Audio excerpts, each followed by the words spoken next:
Previously on Dragon Ball Rai, what if Frieza spared Bardock?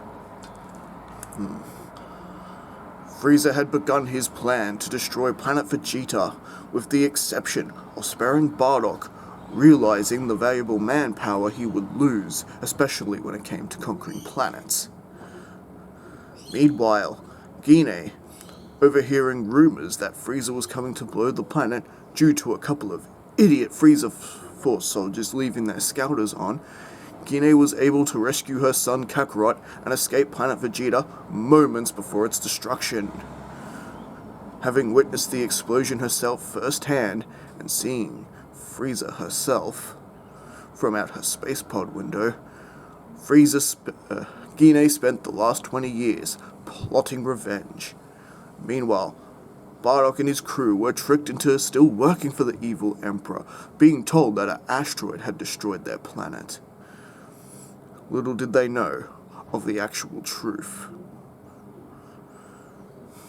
It had been 20 years, and Guinea had trained up her son Kakarot along with the entire Dragon team for all-out war against Lord Frieza. But first, Guinea would have to find Bardock. Will she do it? Find out today on Dragon Ball Rai! Hey guys, DB Rai here, and well, we're gonna get straight into this one. Hope you liked the little introduction, like a little episode recap. Alright, so continuing exactly where we left off. Bardock had been staying awake, just sitting by a campfire while the rest of his crew was sleeping, when suddenly someone approached him from behind, and he turned around to face and see his wife Guinea standing there. What? Guinea, you're alive? How is this possible? I escaped planet Vegeta just moments before it was destroyed by Frieza. What? Lord Frieza? Are you serious? I was told an asteroid destroyed planet Vegeta. Well, that's a lie. It was Lord Frieza. I saw him myself. Luckily, I overheard a couple of his soldiers talking about Frieza's plans over the scouter, and I was able to rescue Kakarot and get off-world, only by mere seconds before Frieza blew it up. What? This is unbelievable! And this reaction actually forced everyone else to wake up to see Guinea there, and Guinea motioning to them all to remove their scouters. And, well, with that, Guinea begins to tell her side of the story, everything that has happened, and including what she's been up to on Earth, and with Kakarot. So, Kakarot, is he here with you? Where is he? He's back at the ship with the others. The others? Yes. I have friends who want to help us take out Lord Frieza once and for all. Ha! Getting help? That's not the Saiyan way, Guinea. Tell me, have you really lost your way? This is Fasha talking, by the way. Doesn't surprise me, you always were the weakest of our kind. Let's scan your power level right now. I bet you're even weaker than what you were last time.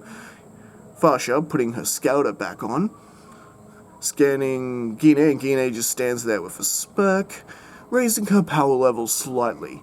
Not much, mind you, just enough that the wind is sort of picking up, and her power level is skyrocketing. Fasha sort of sitting there laughing, until she notices the power level rising and getting higher and still climbing.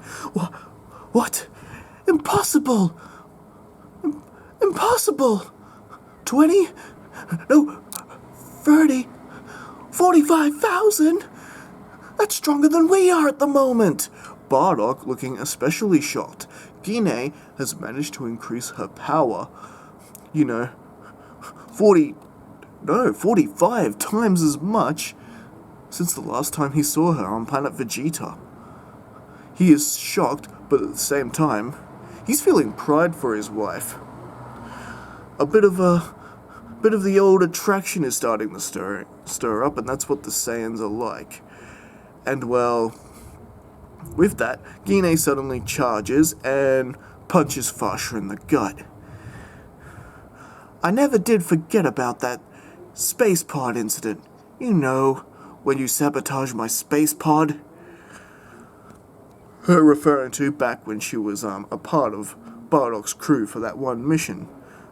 Pretty much how Bardock and Gine met and their relationship kicked off. But unlike back then, Gine is actually now strong enough to do something about it. And well, with that, everyone actually believes Gine's story after a bit of talking and convincing. And well, you're probably wondering about Mr. Captain Powden. Is he going to report back to Frieza what he's hearing? Actually, no. He's actually managed to grow quite a bit of a friendship with the Saiyans since him being assigned to watch over them and supervise them. So Powden actually has his scouter off too, listening to the whole thing, and he is actually a big key factor on why the Saiyans actually listen to Gine in the first place. I suggest you listen to her. Don't forget, King Cold and Frieza enslaved my people too. I've seen how they treat their underlings. Whatever you guys decide, I'm with you all the way. Because remember, Powden was the only member of the Frieza force who actually had a big respect for the Saiyans, and could understand what they were sort of going through, having been enslaved themselves. And well, so with that, Bardock and the Saiyans are introduced to the rest of the Dragon team who went with Gine. So we got Piccolo, the Namekian, Krillin, Tien, Yamcha, Chaozu, Roshi, pretty much everyone who could fight. With the exception of the martial art bad guys, of course. And well, with that, the Saiyans are checking them out. They've got their scouters on, reading their power levels. These guys aren't going to be much help, Bardock. They're only 1,000 each. And Varsha just going, don't be fooled by those readings. I thought Gine was only 500, but then she was able to bring her power level to 45,000. It's clearly these Earthlings know how to hide and raise their power levels at will. Bardock being surprised by this announcement, and at this moment, he couldn't be more proud of his youngest son Kakarot and his wife Gine, which begs the question. Gine finally asks her husband, "Is Raditz with you?" "No, he's with Prince Vegeta and Nappa on some other planet. We weren't the only Saiyans to survive and get, our own planet. Vegeta has his own planet as well." And well, Gine simply asked, "Do you know where this planet is?" "No, Frieza has decided to keep us separate. I really don't understand why, but I guess now I do. Can't have us all together plotting against him." And well, with that, Kakarot pipes up and says, "So, do you guys know how to sense energy? Or how to hide or raise your power levels?" Bardock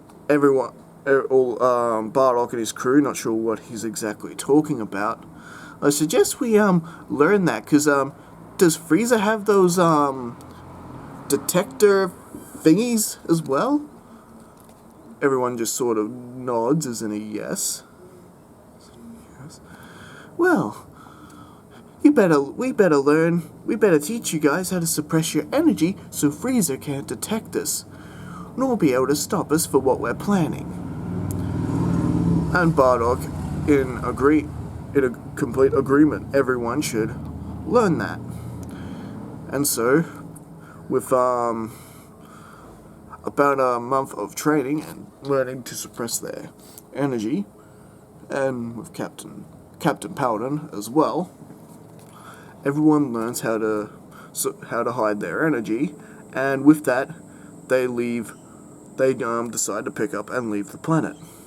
with the exception for Paladin, who actually has to report back to Frieza and tell some ridiculous lie that Bardock is about to try and make a reality right here. Paladin, do you remember what to tell Frieza? Absolutely, I'm on it.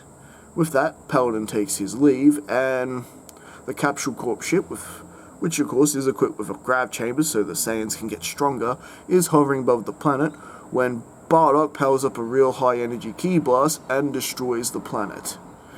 And what is this lie that Paladin tells Frieza? Well, he reports to Frieza and tells them an asteroid destroyed Bardock's planet along with them, and that Paladin was lucky enough to get out of there himself. What? What do you mean an asteroid blew up the monkeys? Well, it's probably for the best.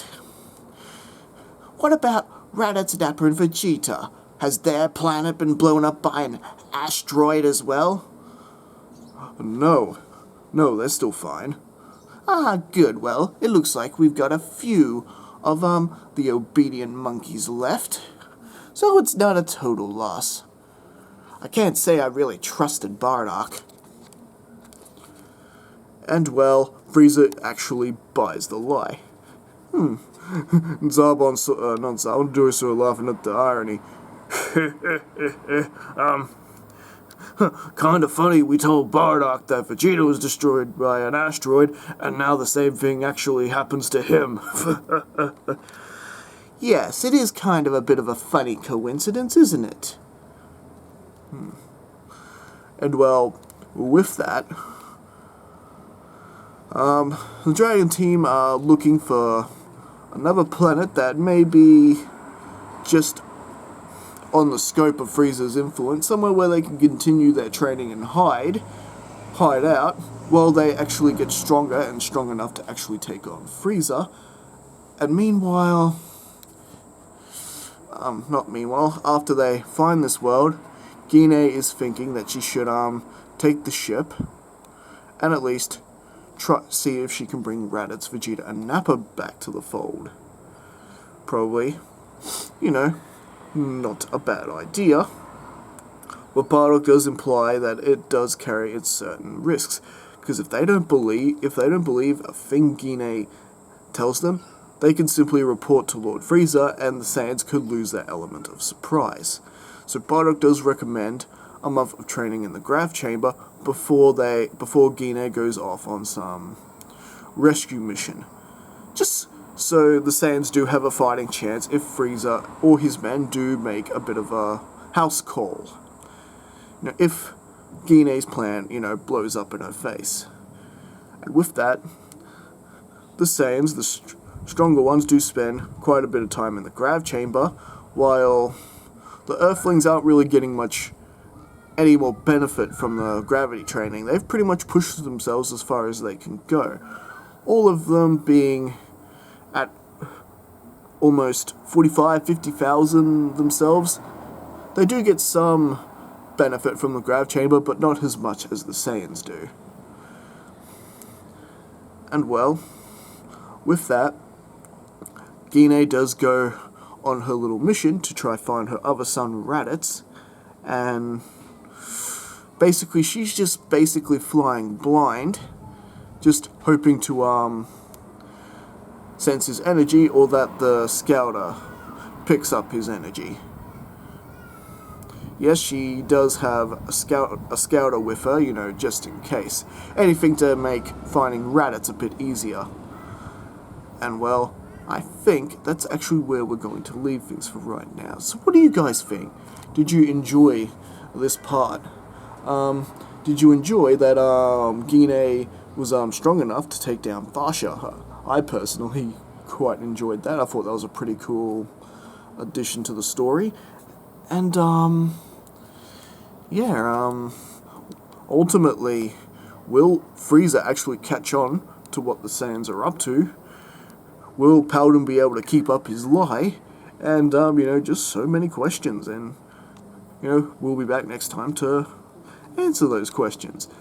And, well, thanks for watching, and don't forget to like and subscribe, and I'll be back again next time for the next part of Dragon Ball Rai.